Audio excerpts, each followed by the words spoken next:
बिस्मिल्लाहिर्रहमानिर्रहीम। अस्सलाम वालेकुम। कैसे हैं आप सब? आप देख रहे हैं इनोवेटिव कंप्यूटर साइंस क्लब और मैं हूं अब्दुल लतीफ़।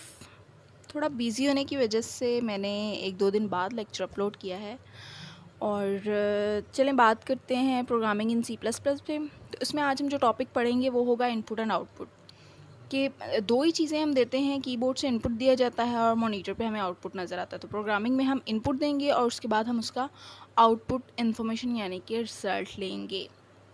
बेसिक लेक्चर है ये। आगे फर्दर प्रोग्रामिंग में मूव करने के लिए इसको लाजमी देखिएगा और समझने की कोशिश करिएगा। और अगर अब तक आपने मेरा चैनल सब्सक्राइब नहीं किया तो उसे सब्सक्राइब करें और साथ दिए गए बेल आइकन को भी प्रेस करें। चलो स्टार्ट करते हैं आज के लेक्चर इनपुट एंड आउटपुट। चलें बात करते हैं सबसे पहले इनपुट पे। इनपुट यानी कि जब हम कोई चीज़ दें, the process of giving something to the computer, computer को कुछ देने के प्रोसेस को इनपुट कहा जाता है। इनपुट के लिए मोस्टली हम कीबोर्ड और माउस का इस्तेमाल करते हैं, लेकिन जो ज़्यादातर इस्तेमाल किया जाता है वो है कीबोर्ड। ठीक है, यानी अगर कीबोर्ड है तो आप माउस के बगैर भी काम कर सकते हैं, लेकिन अगर कीबोर्ड नहीं है तो आप प्रॉपर्ली काम नहीं कर सकते। प्रोग्राम में हमें बहुत सारी इनपुट्स देनी पड़ती हैं ताकि वो प्रॉपरली वर्क कर सके। अब उसके बाद एक सेकंड टर्म यूज़ होती है स्टैंडर्ड इनपुट। स्टैंडर्ड इनपुट यानी कि एक ऐसी इनपुट जिसमें हम कीबोर्ड का इस्तेमाल करते हैं, उसे स्टैंडर्ड इनपुट कहा जाता है। तो बेसिक इनपुट यानी वो प्रोसेस जिसमें हम कंप्यूटर को कुछ देंगे वो इनपुट कहलाएगा, और अगर कीबोर्ड के ज़रिए हम देंगे तो उसे स्टैंडर्ड इनपुट कहा जाएगा। उसके बाद हम बात करते हैं आउटपुट पे।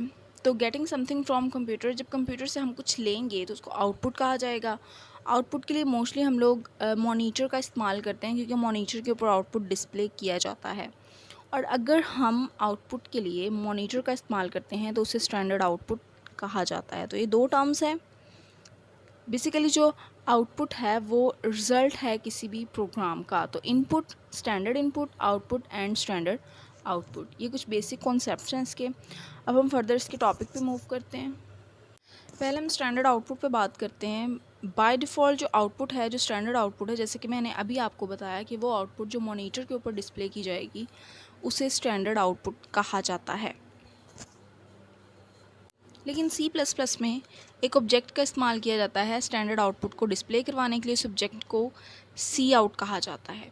सी प्लस प्लस में सी आउट स्ट्रीम का इस्तेमाल किया जाता है स्टैंडर्ड आउटपुट को डिस्प्ले करवाने के लिए। उसे सी ओ यू टी यानी कि सी आउट कहा जाता है। ठीक है, आउट मीन्स आउटपुट, तो इसकी फुल फॉर्म है console output. C out stands for console output. अच्छा, सी आउट को जो है एक ऑपरेटर के साथ इस्तेमाल किया जाता है जिसे इंसर्शन ऑपरेटर कहा जाता है। इंसर्शन ऑपरेटर कौन सा है? ये वाला। इन दो ब्रैकेट्स को, एंगल ब्रैकेट्स को इंसर्शन ऑपरेटर कहा जाता है। और सी आउट में, सॉरी, सी प्लस प्लस में इस सी आउट स्ट्रीम का इस्तेमाल किया जाता है जिसे कि कंसोल आउटपुट कहा जाता है। तो जो मैसेज होगा जो हम स्क्रीन के ऊपर टाइप करेंगे वो हमें सी आउट में हमें लिखना पड़ेगा और एज इट इज़ हमें स्क्रीन के ऊपर डिस्प्ले हो जाएगा। तो हम इसके सिंटैक्स को देखते हैं। सिंटैक्स यानी कि लैंग्वेज के अंदर इसको लिखने का रूल क्या है। उसको लिखने का रूल ये है कि हम सबसे पहले ये सी आउट ऑब्जेक्ट लिखेंगे, उसके बाद इंसर्शन ऑपरेटर लगाएंगे, जो ब्रैकेट्स हैं वो लगाई जाएंगी। अब जो इंसर्शन ऑपरेटर की राइट साइड है वहाँ पे ये सी आउट ऑब्जेक्ट आएगा, और जिसकी लेफ़्ट साइड होगी यानी कि ये साइड, यहाँ पे आप वेरिएबल्स भी लिख सकते हैं, कांस्टेंट भी लिख सकते हैं और एक्सप्रेशन भी लिख सकते हैं। यानी इन तीनों में से कोई एक चीज़ इसके लेफ़्ट साइड पे आ सकती है और एंड पे सेमीकोलन लगाया जाएगा। सिंटैक्स को एज इट इज़ लिखना मस्ट है। इसमें आप अगर कोई तब्दीली करेंगे तो वो आपका सिंटैक्स एरर काउंट होगा और आपका प्रोग्राम सही से आप एग्जीक्यूट नहीं होगा, कंपाइल के दौरान ही आपको एरर दे देगा। अब ये जो इंसर्शन ऑपरेटर है ये बेसिकली आउटपुट भेजता है इस सी आउट ऑब्जेक्ट को। क्योंकि मैंने आपको पहले बताया कि प्रोग्रामिंग में चीज़ें इस तरफ से इस तरफ मूव करती हैं, तो इंसर्शन ऑपरेटर के लेफ़्ट साइड पे क्या होगा, कोई वेरिएबल हो सकता है, कोई कांस्टेंट हो सकता है, कोई एक्सप्रेशन हो सकता है। तो ये वेरिएबल, कांस्टेंट या एक्सप्रेशन और इनकी कोई वैल्यूज़ जो होंगी इंसर्शन ऑपरेटर किसको देगा? सी आउट ऑब्जेक्ट को देगा, और सी आउट ऑब्जेक्ट फिर उस आउटपुट को हमें स्क्रीन के ऊपर डिस्प्ले भी करवाएगा। अब हम इसकी एग्जांपल देखते हैं। इसकी एग्जांपल अगर आप देखें तो देखिए, मैंने सी आउट ऑब्जेक्ट लिखा है, इंसर्शन ऑपरेटर लगाया, पाकिस्तान जिंदाबाद लिखा। अब ये जो मैंने पाकिस्तान जिंदाबाद लिखा है ये एक स्ट्रिंग है और कांस्टेंट है। कांस्टेंट है क्योंकि ये फिक्स रहेगा, ये चेंज नहीं होगा ड्यूरिंग एग्जीक्यूशन। और स्ट्रिंग है, स्ट्रिंग क्यों है? क्योंकि एक कलेक्शन ऑफ करैक्टर्स है और इसलिए हम इसको डबल कोटेशन मार्क्स में लिखेंगे। इस स्ट्रिंग को मैंने डबल कोटेशन मार्क्स में लिखा। जैसे ही आप इसे कंपाइल करेंगे, रन करेंगे, तो आपको स्क्रीन के ऊपर जो आउटपुट नज़र आएगा वो होगा पाकिस्तान जिंदाबाद। ठीक है, ये डबल कोटेशन मार्क्स डिस्प्ले नहीं होंगे, ये सिर्फ इसलिए हैं क्योंकि स्ट्रिंग को हमेशा डबल कोटेशन मार्क्स में ही लिखा जाता है, तो इसलिए पाकिस्तान जिंदाबाद स्क्रीन के ऊपर हमें लिखा नज़र आएगा और ये स्ट्रिंग कांस्टेंट है। सेकेंड एग्जांपल में आप देखिए, मैंने लिखा है सी आउट और नेक्स्ट में लिखा है 720। अब जो 720 है ये भी कांस्टेंट है, लेकिन ये न्यूमेरिक कांस्टेंट है। न्यूमेरिक यानी नंबर्स वाला कांस्टेंट है, इसलिए जो न्यूमेरिक वैल्यू हो उसे डबल कोटेशन मार्क्स में हम नहीं लिखेंगे। अगर आप सी आउट का इस्तेमाल इस तरह करेंगे जिसमें सी आउट और यहाँ पे आप वेरिएबल को कॉल करेंगे, तो इस सूरत में प्रोग्राम आपको इस वेरिएबल की वैल्यू डिस्प्ले करवाएगा। वेरिएबल को कभी भी कोटेशन मार्क्स में नहीं लिखा जाता, वेरिएबल को ऐसे ही लिखा जाता है। आपने प्रोग्राम में इस वेरिएबल को जो वैल्यू दी होगी या ड्यूरिंग एग्जीक्यूशन आप जो वैल्यू देंगे और जब इस ए को कॉल करेंगे यहाँ पे सी आउट में, तो वो इसकी वैल्यू स्क्रीन के ऊपर रिप्रेजेंट कर देगा। अब अगर आप देखें यहाँ पे मैंने स्ट्रिंग कांस्टेंट लिया है जिसे मैंने डबल कोटेशन मार्क्स में लिखा है, ये एज इट इज़ प्रिंट हो जाएगा। ये न्यूमेरिक कांस्टेंट है, इसको डबल कोटेशन मार्क्स में लिखने की ज़रूरत नहीं है। और इस सी आउट ऑब्जेक्ट में मैंने इस वेरिएबल को कॉल की है और इस वेरिएबल की वैल्यू स्क्रीन के ऊपर डिस्प्ले होगी, ये वेरिएबल स्क्रीन पे डिस्प्ले नहीं होगा। अब ये एक और एग्जांपल है कि आप आउटपुट को इस तरह भी डिस्प्ले करवा सकते हैं। सी आउट ऑब्जेक्ट लगाएंगे आप, insertion operator, double quotation marks. जैसे कि मैंने आपको बताया कि जो चीज़ हम डबल कोटेशन मार्क्स में लिखते हैं वो एज इट इज़ स्क्रीन पे प्रिंट हो जाती है। तो हम लिखेंगे वैल्यू ऑफ एन इज़। तो सबसे पहले तो ये इतनी लाइन आपको इतनी आउटपुट स्क्रीन पे लिखी नज़र आएगी। उसके बाद फिर इंसर्शन ऑपरेटर और हम इस एन को कॉल करेंगे। अब ये लिखा जाने के बाद इस एन को जब कॉल करेंगे तो एन की वैल्यू इसके साथ प्रिंट हो जाएगी। मसलन ये मैंने आउटपुट बनाई है यहाँ पे इस सी आउट की, तो ये किस तरह आएगा? वैल्यू ऑफ एन इज़, ये एज इट इज़ लिखा आ जाएगा और जब हम एन को कॉल करेंगे तो एन में जो वैल्यू आपने दी होगी वो यहाँ पे आ जाएगी। ये मैंने फ़र्ज़ कर ली कि 10 दी है, लेकिन आपने जो वैल्यू दी होगी वो यहाँ पे प्रिंट हो जाएगी। तो मैंने 4 तरीके आपको बताए सी आउट ऑब्जेक्ट को इस्तेमाल करने के। इसे स्टैंडर्ड आउटपुट कहा जाता है कि आप आउटपुट को किस तरीके से स्क्रीन के ऊपर प्रिंट करवा सकते हैं। अब हम इसको एक एग्जांपल में देखते हैं, प्रॉपर इसकी एक एग्जांपल देखते हैं। अब हम स्टैंडर्ड आउटपुट की एक एग्जांपल देखते हैं। इस एग्जांपल की स्टेटमेंट ये है कि write program that display a message and the value of integer and character variable, कि हमें स्क्रीन के ऊपर एक मैसेज नज़र आना चाहिए, एक इंटीजर वैल्यू नज़र आनी चाहिए और साथ साथ एक करैक्टर वेरिएबल नज़र आना चाहिए। तो ये हमने सबसे पहले हेडर फाइल्स लगा ली, main function, clear screen function. ठीक है, इस चीज़ पे मैं बहुत बार आपको बता चुकी हूँ कि ये क्या चीज़ें हैं। अब आते हैं प्रॉपर प्रोग्राम की तरफ। जैसे कि स्टेटमेंट ये है कि हमें एक इंटीजर वैल्यू रिप्रेजेंट होनी चाहिए, तो इसके लिए हमने इंट डेटा टाइप ले ली, वेरिएबल एन है और उसको 10 वैल्यू इनिशलाइज़ करवा दी। आपकी अपनी मर्ज़ी है, आप जितनी वैल्यू चाहें इनिशलाइज़ करवा सकते हैं, वेरिएबल जो चाहें आप ले सकते हैं, लेकिन वो हो इंटीजर का, क्योंकि स्टेटमेंट में ये चीज़ मेंशन है। नेक्स्ट करैक्टर होना चाहिए, तो ये 4 CHAR 4 करैक्टर, ये डेटा टाइप है, ये इसका वेरिएबल है और ये हमने इसको मल्टीप्लिकेशन का साइन इनिशलाइज़ करवाया है, ये इसको कह लें कि स्टेरिक साइन। ठीक है, चूँकि करैक्टर है इसलिए इसको सिंगल कोटेशन मार्क्स में लिखा जाएगा, स्ट्रिंग को डबल कोटेशन मार्क्स में लिखा जाता है। उसके बाद एक आउटपुट डिस्प्ले होनी चाहिए, सी आउट ऑब्जेक्ट, और यहाँ पे हमने लिख लिया टेस्टिंग आउटपुट। आप कुछ भी लिख सकते हैं, अपना नेम लिख सकते हैं, कुछ भी। चूँकि ये स्ट्रिंग कांस्टेंट है इसलिए इसको हमने डबल कोटेशन मार्क्स में लिखा है, चूँकि ये एज इट इज़ प्रिंट हो जाएगा। उसके बाद सी आउट में हम इस एन को कॉल करेंगे, एन की वैल्यू क्या है? 10। फिर इस सी आउट में हम इस सी एच को कॉल करेंगे और सी एच में क्या पड़ा हुआ है? ये स्टैरिक। जब हम इसको कंपाइल करेंगे, रन करेंगे, तो हमारे पास आउटपुट क्या आएगी स्क्रीन पे? ये आप देखें, सबसे पहले लिखा आएगा टेस्टिंग आउटपुट, क्योंकि हमने सबसे पहले क्या स्टेटमेंट दी? Testing output. उसके बाद हमने कॉल किया एन को, एन में क्या पड़ा हुआ था? 10, वो रिप्रेजेंट हो जाएगा। उसके बाद हमने कॉल की सी एच वेरिएबल को, सी एच में स्टैरिक पड़ा हुआ है तो वो रिप्रेजेंट हो जाएगा। अब आप सोच रहे होंगे कि सी आउट हमने 3 लाइंस में लिखा है, इसको आउटपुट को 3 लाइंस में लिखा है, एक लाइन में नहीं लिखा, तो ये जो आउटपुट आई है ये एक लाइन में क्यों आई है, अलग अलग पे क्यों नहीं आई? तो C++ में कंपाइलर में हमें बताना पड़ेगा नेक्स्ट लाइन पे मूव करने के लिए।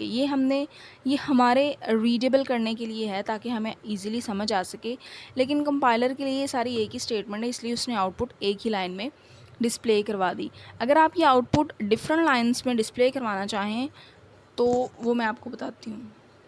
अगर आप आउटपुट को अलग अलग डिस्प्ले करवाना चाह रहे हैं तो उसके लिए आपको एंडल लगाना पड़ेगा। C++ में एंडल का मतलब है न्यू लाइन पे कर्सर मूव हो जाएगा। सबसे पहले वो प्रिंट करवाएगा टेस्टिंग आउटपुट, उसके बाद उसको एंडल मिला तो कर्सर नई लाइन पे आ जाएगा जहाँ पे उसे n को कॉल किया गया, n की वैल्यू प्रिंट करवाएगा। उसके बाद फिर उसे एंडल मिला और वो नई लाइन पे चला जाएगा और यहाँ पे CH में जो स्टैरिक पड़ा होगा उसे प्रिंट करवाएगा। आपकी अपनी मर्ज़ी है आप आउटपुट किस तरह प्रिंट करवाना चाह रहे हैं। ये ज़्यादा रीडेबल फॉर्म है और वो एक ही लाइन में, अगर आप मतलब इससे ज़्यादा आउटपुट्स को लेंगे तो वो थोड़ी खिचड़ी सी पक जाएगी। उम्मीद है आपको इसकी समझ आ गई होगी। ये आपकी अपनी मर्ज़ी है कि आप एंडल यूज़ करना चाहेंगे या नहीं। और समटाइम ये भी होता है कि स्टेटमेंट में लिखा होता है कि हमें आउटपुट इस तरह की चाहिए, तो अगर वो डिफरेंट लाइन्स पे होगी तो उसके लिए डेफिनेटली आपको एंडल का इस्तेमाल करना ही पड़ेगा। इसकी हम एक और एग्जांपल देखते हैं। सेम ऐसे हेडर फाइल्स लगा दी हैं और अच्छा इस प्रोग्राम में हम 2 फ्लोटिंग पॉइंट नंबर्स को ऐड करेंगे और उनका जो रिज़ल्ट होगा उन नंबर्स को प्लस उनके रिज़ल्ट को स्क्रीन के ऊपर डिस्प्ले भी करवाएंगे। आपने प्रोग्राम हमेशा स्टेटमेंट के अकॉर्डिंग करना है, जो डिमांड की गई होगी आप उसी के अकॉर्डिंग करेंगे, ठीक है। तो ये हमने हेडर फाइल्स लगा दी, मेन फंक्शन लगा दी और यहाँ पे क्लियर स्क्रीन फंक्शन लगा दिया है। जो कि फ्लोटिंग पॉइंट नंबर्स को ऐड करना है तो ये फ्लोट डेटा टाइप लगा दी, वेरिएबल 1, वेरिएबल 2 और रिज़ल्ट। अब ये जो वेरिएबल्स हैं ये आप अपनी मर्ज़ी के ले सकते हैं, इसमें कोई नहीं है कि आपने ऐसे ही इसको लिखना है, ठीक है। एक से ज़्यादा वेरिएबल्स अगर आप एक लाइन में डिक्लेयर करना चाहें तो उसको आप इस कोमा लगा के सेपरेट करेंगे, ठीक है। अगर आप चाहें तो इसको अलग अलग भी लिख सकते हैं और उसको साथ ही इनिशलाइज भी करवा सकते हैं। कैसे कि फ्लोट वेरिएबल 1 इक्वल, यानी अगर यहाँ पे फ्लोट लगा दिया जाए वेरिएबल 1 इक्वल और ये इसकी वैल्यू साथ ही इसको इनिशलाइज करवा दी। सेम इसी तरह फ्लोट वेरिएबल 2 साथ ही इसकी वैल्यू इसको इनिशलाइज करवा दी। कीप इन माइंड कि डेटा टाइप लगाना मस्ट है। वेरिएबल को यूज़ करने से पहले वेरिएबल को डिक्लेयर करना लाजमी है। अगर आप इसको डिक्लेयर नहीं करेंगे, डिक्लेयर करने का सिंटैक्स ही है ना कि डेटा टाइप और वेरिएबल का नेम, अगर आप डिक्लेयर नहीं करेंगे तो आपकी एरर जनरेट हो जाएगी। ये 2 वेरिएबल्स ले लिए, इन 2 वेरिएबल्स की वैल्यू को ऐड करके इनकी वैल्यू को एक तीसरे वेरिएबल को असाइन किया जाएगा जिसे कि RES यानी कि रिज़ल्ट, या आप कुछ भी ले सकते हैं, या सम, कोई सा भी वेरिएबल आप ले सकते हैं। यहाँ पे मैंने ये 3 वेरिएबल डिक्लेयर किए और यहाँ पे मैं ये वेरिएबल इनिशलाइज़ करवा रही हूँ, जिसको मैं ये वैल्यू दे रही हूँ 24.27 और नेक्स्ट वाले को दे रही हूँ 41.50। वैल्यूज़ आप अपनी मर्ज़ी से दे सकते हैं, कोई लाजमी नहीं है कि आपने यही वाली लेनी है। नेक्स्ट स्टेप क्या होना चाहिए कि रिज़ल्ट यानी कि फर्स्ट वेरिएबल में सेकंड वेरिएबल की वैल्यू को ऐड करें और इन दोनों वैल्यूज़ को इस थर्ड वेरिएबल को पास कर दिया जाए। ये एग्जीक्यूशन हो रही होगी यहाँ पे। अब यहाँ पे हम सबसे पहले वेरिएबल 1 को कॉल करेंगे। चूँकि देखें कि मैंने इसमें डबल कोटेशन मार्क्स नहीं लगाए, इसका मतलब है कि इस वेरिएबल को कॉल किया जा रहा है और इस वेरिएबल की जो वैल्यू होगी वो हमें आउटपुट में प्रिंट हो जाएगी। वेरिएबल 1 की वैल्यू कौन सी है? 24.27, जो यहाँ पे आ जाएगी। फिर इंसर्शन ऑपरेटर यूज़ किया जाएगा और यहाँ पे हम प्लस लगाएंगे। प्लस चूँकि साइन है इसलिए इसको और हमने इसको स्क्रीन में डिस्प्ले करवाना है इसलिए इसको डबल कोटेशन मार्क्स में लिखा जाएगा। तो आप ये देखें यहाँ पे प्लस जो है वो डिस्प्ले हो जाएगा आउटपुट में। नेक्स्ट हम वेरिएबल 2 को कॉल करेंगे। वेरिएबल 2 की वैल्यू 41.50 वो भी यहाँ पे आ जाएगी। उसके बाद हमें इक्वल का साइन चाहिए जिसे हम डबल कोटेशन मार्क्स में लिखेंगे, वो भी यहाँ पे प्रिंट हो जाएगा। और नेक्स्ट हम थर्ड वेरिएबल रिज़ल्ट को कॉल कर रहे हैं, तो इस यहाँ पे जो प्रोसेस हुआ होगा इन 2 वेरिएबल्स की वैल्यूज़ को ऐड करके इस वेरिएबल को असाइन कर दिया जाएगा इस असाइनमेंट ऑपरेटर के ज़रिए, तो इसका रिज़ल्ट हमें यहाँ पे शो हो जाएगा।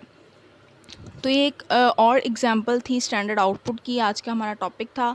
उम्मीद है आपको अच्छा लगा होगा। अगर अच्छा लगा है तो इसे ज़रूर लाइक कीजिए और अगर आप कोई सजेशन देना चाहें तो वो भी दे सकते हैं।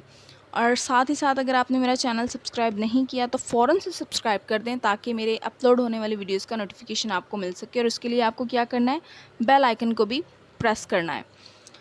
तो आज मैं आपको एक छोटा सा टास्क असाइन करती हूँ। आपने मुझे ये बताना है कि मैंने सी आउट यानी कि स्टैंडर्ड आउटपुट पे बात की है इस लेक्चर में।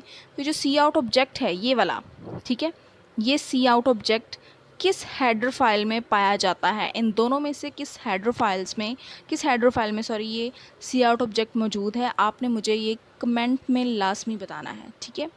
ये आपका टास्क है और आपने मुझे कमेंट में आंसर करना है इसका, ठीक है। मैं आपके आंसर का वेट करूँगी। आप अपना बहुत सा ख्याल रखिएगा और देखते रहें इनोवेटिव कंप्यूटर साइंस क्लब। अल्लाह हाफिज़।